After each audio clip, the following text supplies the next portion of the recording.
वज़ीर आज़म शहबाज शरीफ ने कहा, पाकिस्तान के खिलाफ महाज़ाराई मुल्क दुश्मनी है। फितना अल खवारिज के खिलाफ कौम कुर्बानियाँ दे रही हैं।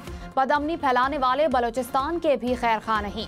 पाकिस्तान के मौशी इशारे खुश आइंद हैं। गवादर इंटरनेशनल एयरपोर्ट से पाकिस्तान की मईशत को फ़ायदा होगा। चीन के ताउन से $230 मिलियन की लागत से मंसूबा मुकम्मल हुआ। वर्ल्ड बैंक के तवील अल मुद्दती फ्रेमवर्क से मईशत मुस्तहकम होगी।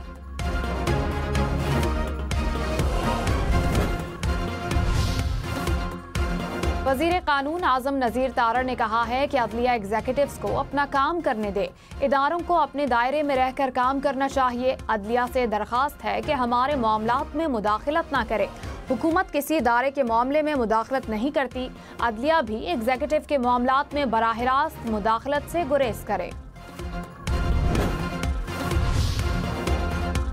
जस्टिस मंसूर अली शाह ने कहा, कमेटी चलते हुए केसेस वापस ले तो अदलिया की आज़ादी तो खत्म हो गई। जहां महसूस हो फैसला हुकूमत के खिलाफ हो सकता है तो केस ही बेंच से वापस ले लिया जाए। ये केस आपसे रह गया और हमारे सामने आ गया। आखिर अल्लाह ने भी कोई मंसूबा डिज़ाइन किया ही होता है। बेंचेस के इख्तियारात से मुतालिक केस में रिमार्क्स कहा, एक अदालती हुक्म को इंतजामी सतह पर कैसे ख़त्म किया जा सकता है। प्रैक्टिस एंड प्रोसीजर कमेटी को मुकदमा वापस लेने का इख्तियार कहाँ से आया। केस बेंच में आ गया तो कमेटी का काम खत्म। ये तो हम बताएंगे कि कमेटी केस वापस ले सकती है या नहीं।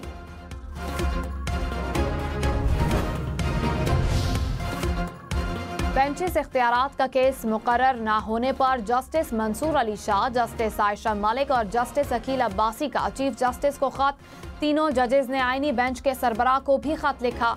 जस्टिस मंसूर अली शाह ने कहा, केस फिक्स ना करना जुडिशल ऑर्डर को ना मानने के मुतरादिफ है। जुडिशल ऑर्डर ना मानकर कानून से इन्हिराफ किया गया। खत में प्रैक्टिस एंड प्रोसीजर कमेटी के 17 जनवरी इजलास का जिक्र कहा। जस्टिस मंसूर ने कमेटी को आगाह किया। उनका नुक्ता नज़र रिकॉर्ड पर मौजूद है। जस्टिस मंसूर अली शाह ने कमेटी इजलास में शिरकत से इनकार किया। कमेटी पहले वाला बेंच तश्कील देकर 20 जनवरी को समाअत फिक्स कर सकती थी। पंजाब में पतंगबाजी नाकाबिले जमानत जुर्म करार। खिलाफ वर्जी पर कम अज कम 3 साल से 7 साल तक कैद की सजा होगी। पतंगबाजी की तैयारी और फरोख्त पर 5 लाख से 50 लाख रुपए तक जुर्माना भी होगा। पंजाब में पतंगबाजी पर पाबंदी का तरमीमी एक्ट 2024 मंजूर। पतंगबाजी में मुलव्विस शख्स को पहली बार 50,000, दूसरी बार 1 लाख जुर्माना। कुरम की सूरत हाल पर गवर्नर खैबर पख्तूनख्वा सूबाई हुकूमत पर बरस पड़े। कहा, कुरम के 25 किलोमीटर की सड़क पर सूबाई हुकूमत रिट कायम नहीं कर सकी। अगर सूबा नहीं संभाल सकते तो आप विफाक से फौज तलब कर सकते हैं। खैबर पख्तूनख्वा हुकूमत अमन के क़याम के लिए संजीदा ही नहीं, अगर सूबाई हुकूमत संजीदा होती तो विफाक के साथ मामले को हल करती। कसीरुल मुल्की जंगी मशकों में हिस्सा लेने पाक फिजाइया का दस्ता सऊदी अरब पहुंच गया। दस्ते में JF-17 thunder block 3 fighter jets शामिल। पाक फिजाइया के दस्ते ने सऊदी अरब के शाह अब्दुल अजीज एयरबेस पर लैंड किया। FBR में अब भी करप्शन हो रही है। चेयरमैन FBR का एतराफ। कौमी असेंबली की कायमा कमेटी बराए खजाना में कहा, 2008 में जितना टैक्स इकट्ठा किया था उतना ही 2024 में हुआ। हमने 1% सेल्स टैक्स और इनकम टैक्स को भी बढ़ाया।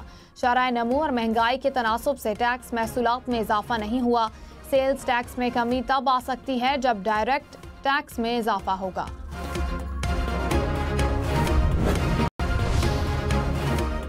वज़ीर दाखिला मोहसिन नकवी की वाशिंगटन अमरीकी सेनेटर्स और कांग्रेस अराकीन से मुलाकातें। डोनाल्ड ट्रंप का ओहदा सदारत संभालने पर मोहसिन नकवी की अमरीकी सेनेटर्स को मुबारकबाद। वज़ीरत दाखिला ने कहा कि डोनाल्ड ट्रंप के दौर में पाकिस्तान और अमरीका ताल्लुकात का नया बाब शुरू होगा।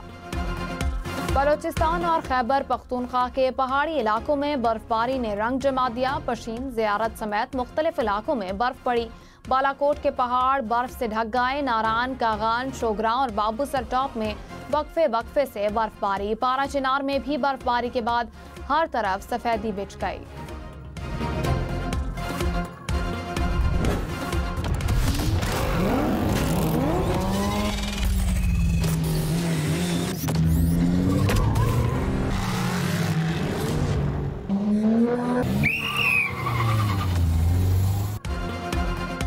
और पेशावर स्पोर्ट्स कॉम्प्लेक्स में ऑटो कार रेस 660 से लेकर 6000 सीसी इंजन तक मुख्तलिफ गाड़ियों की जोर आजमाई। 1 किलोमीटर के ट्रैक पर ड्राइवर्स ने अपनी गाड़ियां खूब दौड़ाई।